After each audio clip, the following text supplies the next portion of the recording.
Hai, Assalamualaikum semua. Kepada mereka yang baru sampai ke channel kecil ini, selamat datang, dan kepada mereka yang telah lama support channel ini, terima kasih banyak-banyak dan selamat datang kembali. So, hari ini kita masih lagi nak bercerita tentang saya punya pregnancy journey. Kalau minggu lepas, bukan minggu lepas lah, beberapa hari lepas kita dah bercerita tentang baby saya yang just nice. Tetapi untuk hari ini kita nak bercerita tentang minggu ke-34, check up saya yang ketiga di PPUM. Ketiga ke? Ya betul, ketiga. Ketiga di PPUM. Prosedur macam biasalah, setiap kali kita pergi tu kita kena ulang proses yang sama, blood pressure dan sebagainya, check dan semua.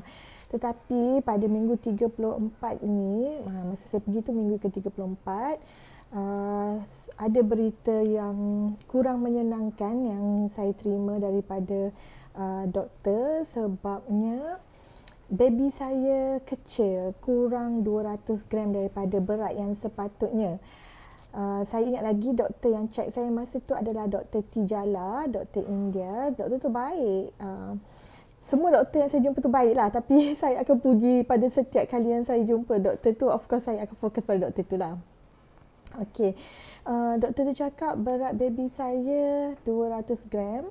Bila saya tanya, doktor, apa sebab baby saya kurang berat? Adakah sebab pemakanan saya dan sebagainya? Sebab kalau you all masih ingat, saya pernah cerita yang pada minggu ke-berapa belas tu baby saya kecil sebab saya kurang makan. Saya pelik jugalah sebab semenjak yang saya kena tegur dengan Dr. Chia tu, saya dah memang jaga makan saya supaya cukup lah. Dan doktor kata, dia kata tak semestinya disebabkan oleh pemakanan ibu yang kurang, baby saya tu kurang. So saya tanyalah apa sebab dia. Dia kata kita tak dapat kesan lagi apa sebab baby saya ni kurang berat. Kalau tak, mungkin saya kena bersalin awal. So saya macam, bersalin awal, ya Allah doktor, bersalin awal tu saya kena caesar ke doktor? So doktor cakap, kita tak boleh tentukan lagi kaedah kelahiran tu macam mana, sebab kita nak monitor dulu benda ni, dan kalau masa tu dah sampai, kalau betul kena bersalin awal, baru kita akan decide lah bersalin tu cara yang macam mana. Jadi sekarang ni you just balik dan amalkan rutin pemakanan seperti biasalah. So saya kata, perlu ke saya makan apa ke untuk menambahkan berat baby? Dia kata tak ada, just buat rutin macam biasa. Yelah, doktor takkan nak cadangkan suplemen or whatsoever tu kan. And then dia berkata lah dengan saya, jangan risau, kita pantau dulu. Maknanya appointment saya akan bagi bermula daripada minggu ni, you kena datang setiap minggu untuk 2 minggu berturut-turut untuk kita monitor. Dan mungkin dari situ kita dapat tahulah kenapa baby tu kurang berat dan sebagainya. So saya pun dengan hati yang berdebar-debar, saya balik. Saya banyakkan makan kerang, saya buat pemakanan yang diet yang tambah darah lah, supaya darah tu cepat sampai ke baby. Alhamdulillah baby bergerak aktif seperti biasa. Okey, dan seminggu tu memang saya jaga makan lah, jaga makan, jaga tidur, sebab saya tak tahu lagi nak buat apa. Dan kalau boleh saya tak nak bersalin awal. Saya nak baby saya lahir pada hari yang sepatutnya lah, sebab kalau bersalin awal ni macam-macam masalah kan. Nanti kena incubate lah, kena masuk NICU lah. Kita takut juga ada masalah. Ya Allah, jiran aku ni memang dia banyak duit agaknya, memang suka sangat renovate walaupun pada hari yang tak boleh renovate. Saya harap suara drill dia tu tak mengganggu lah video saya ni, dan you all boleh dengar apa yang saya cakap.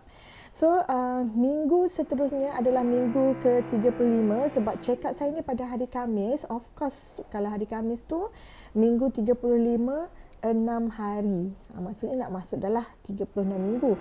So, bila saya sampai giliran untuk jumpa doktor tu, bukan, saya pergi macam biasalah, saya pergi scan dulu. Masa scan tu, saya tak tahulah sono tu sono baru ke, sono praktikal ke kan.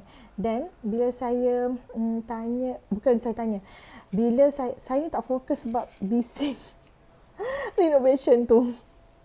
Okay, so bila saya tengah buat scan tu, saya dengar lah dia beberapa kali dia panggil supervisor dia, saya rasa yang perempuan tu macam lebih expert yang tunjuk kat dia mesin tu macam mana dan sebagainya. Dan saya dengar dia ada cakap it's too high. So saya macam, apa yang too high? Tapi saya tak tahu kenapa hari tu tak tergerak hati saya nak tanya sono tu apa yang too high. Mungkin sebab saya rasa macam saya annoying lah dengan dia sebab dia sikit-sikit panggil supervisor, sikit-sikit panggil supervisor. Saya rasa macam, kau ni pandai scan ke tak pandai scan? Kita rasa, kita akan rasa kurang confident kan bila berada dalam situasi macam tu. Selalunya, saya akan banyak cakap dengan sonografer. Saya akan tanya itu, tanya ini kalau dia tak terangkan dekat saya. Tapi hari tu saya rasa macam tak ada mood nak tanya bila dah tengok keadaan tu jadi macam tu. Cuma saya dengar too high. Saya tak tahulah apa yang too high. Lepas scan tu saya ambil report scan dan saya turun buat proses yang selanjutnya sebelum jumpa doktor dan sampailah saya berjumpa dengan doktor. Nama doktor yang entertain saya pada hari tersebut adalah Dr. Farah. Okey, Dr. Farah ni cakap dia tanyalah saya beberapa soalan lazim lah yang doktor tanya kan. And then dia cakap dengan saya, dia kata result scan ni macam tak cantik sikit lah. Saya macam, alamak, apa yang tak cantik? Saya tanya, kenapa doktor? Ada rintangan yang tinggi dari uri ke baby.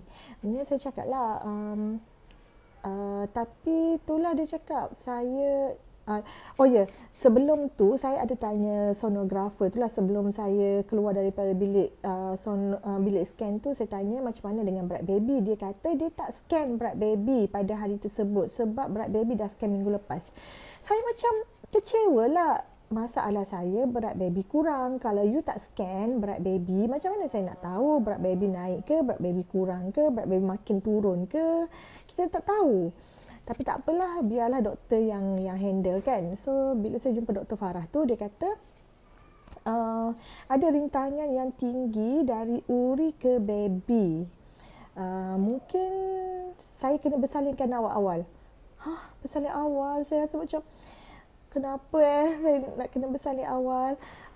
Lepas tu dia cakap, saya pun tak puas hati sebenarnya dengan result scan awak ni.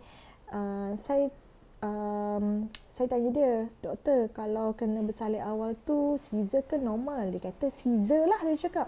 Saya macam, doktor ni simply je cakap Caesar, macam tak ada apa-apa kan. Saya ni dah lah takut. Lepas tu dia kata tak apa, kita bincang lepas ni. Saya nak scan awak lagi sekali, saya sendiri yang akan scan. Jom kita pergi ke bilik sebelah. Bila pergi ke bilik sebelah tu,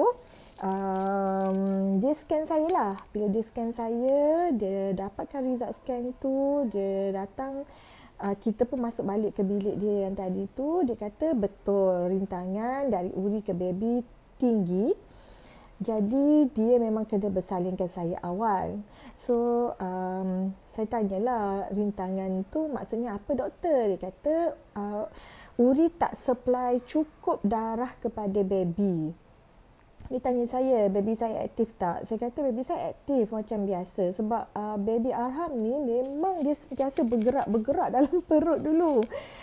Semenjak yang saya dapat rasa dia punya pergerakan tu, memang saya, kan doktor suruh kira berapa 10 kali gerakan kan dalam masa dari 9 pagi sampai 9 malam tu. Kadang-kadang 2 jam, 3 jam dah habis dah 10 kali gerak tu. Sebab dia selalu bergerak yang kuat. Ya, kita kan kena kira gerakan yang kuat, bukan gerak yang sikit-sikit tu. Dia memang selalu bergerak aktif. And then saya katalah, doktor, boleh tak kalau kita tunggu minggu ke-37 baru doktor bersalinkan saya? Sebab apa yang saya baca, minggu ke-37 tu baru paru-paru baby tu matang. Kalau minggu ke-36 tu dia belum matang dan dikira sebagai pramatang lah. And then kalau minggu ke-37 tu dah kira baby tu dah matang dan okey lah. Risiko untuk masuk ke NICU dan di incubate tu kurang. Jadi, tapi doktor cakap tak boleh sebab minggu lepas you datang, rintangan you masih okey, tapi baru seminggu rintangan dah tinggi. So saya takut kalau kita tunggu lagi seminggu, rintangan tu semakin tinggi, dan dia punya risiko. Saya tanyalah, risikonya apa doktor kalau rintangan tinggi ni? Dia kata kalau rintangan tinggi, darah tak cukup supply kepada baby, baby boleh meninggal secara tiba-tiba dalam perut. Saya macam sedihnya. Saya sedih lah masa tu. Saya rasa down, rasa sedih. Sebab apa? Sebab waktu saya mengandung, saya tak ada masalah. Saya normal, BP saya normal. Saya tak ada GDM. GDM tu kencing manis lah kepada mereka yang tak tahu. And then HB saya pun okey. Semua benda okey. Saya tak boleh tidur malam. Saya tidur malam dengan bagus. Saya tak rasa penat sangat. Saya tak ada morning sickness. Saya tak ada mengidam yang pelik-pelik. Saya okey. Jadi tiba-tiba dapat tahu macam tu, kita rasa terkejut lah. Dan saya kata, doktor, boleh tak kalau saya cuba dulu untuk bersalin normal? Bagi saya bersalin normal. Dia kata, saya tak sarankan you bersalin normal sebabnya kalau you bersalin normal, stres tu akan lebih kepada baby sebab baby dia perlu menyelam dalam air ketuban waktu contraction berlaku. So bila darah tak cukup dihantar kepada baby, bermakna oksigen baby kurang. So takut juga baby lemas ketika tu. Dan kalau baby selamat pun, doktor takut akan ada efek kepada otak baby. Bila efek kepada otak baby, mungkin dia akan jadi intellectual disable.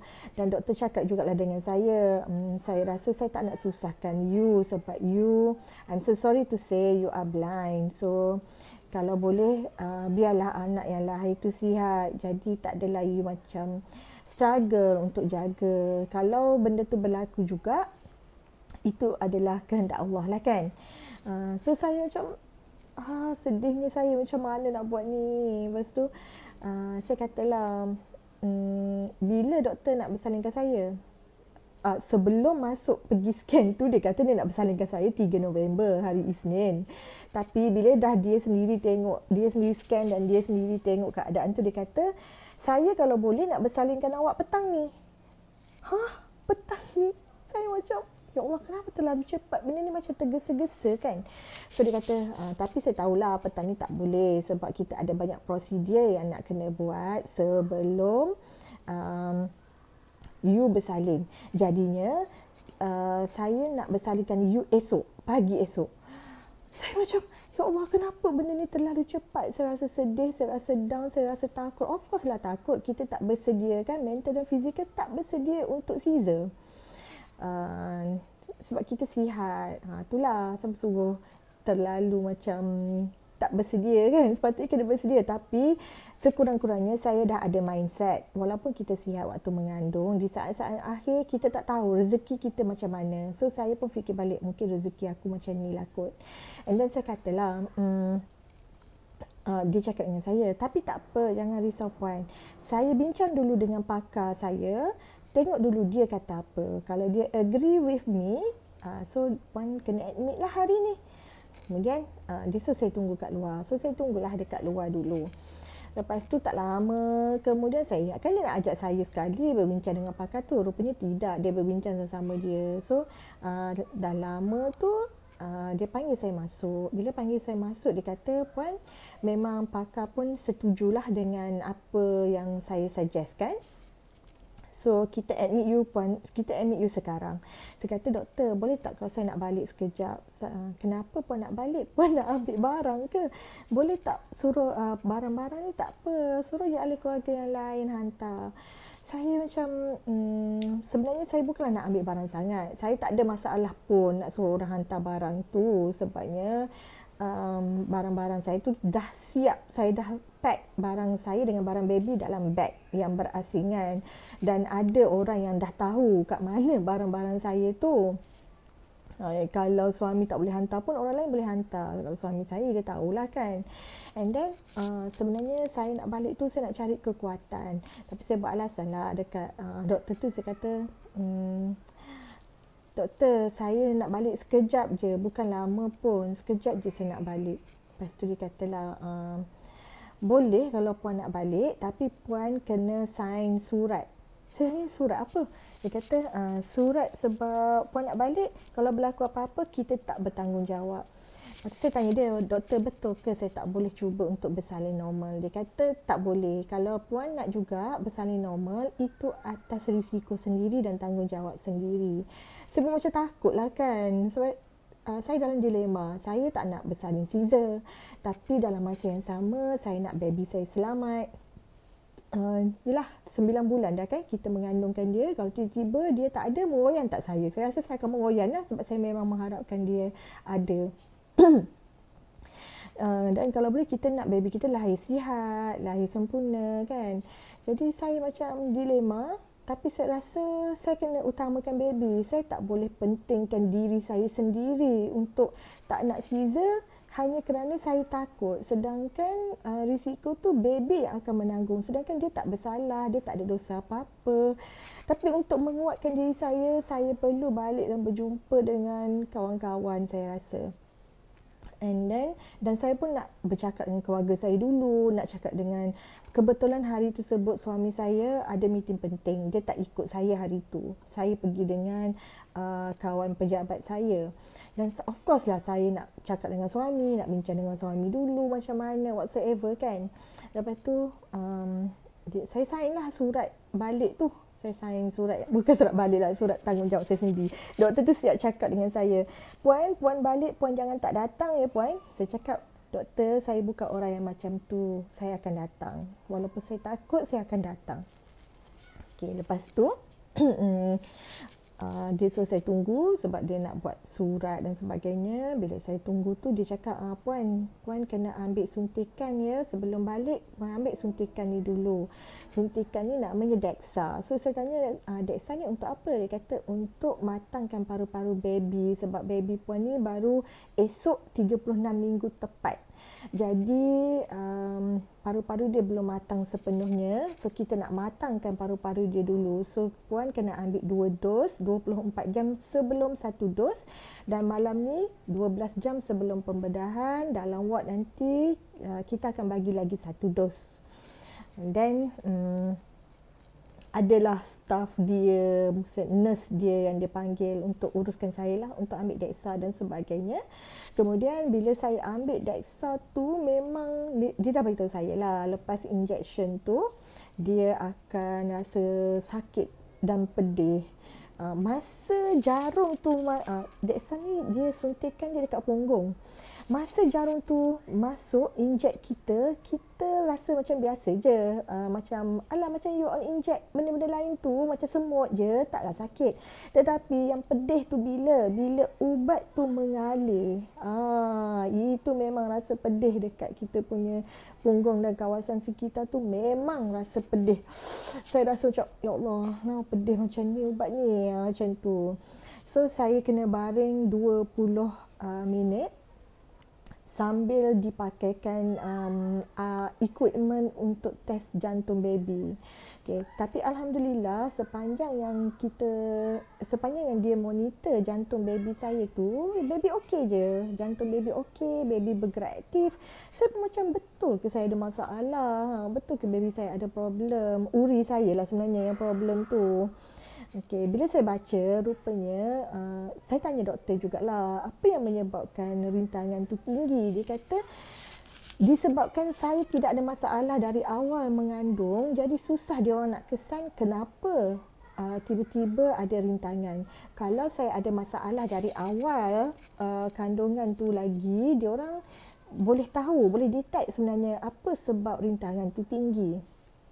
Okey, bila saya baca, katanya mungkin uri tu matang dulu daripada baby. Jadi dia rasa macam dia dah tak perlu lagi menghantar darah yang banyak kepada baby. Mungkin dia fikir dia dah nak keluar kot. So dia rasa macam dia tak perlu lagi menghantar darah yang banyak kepada baby. Jadi dia pun kuranglah menghantar darah kepada baby.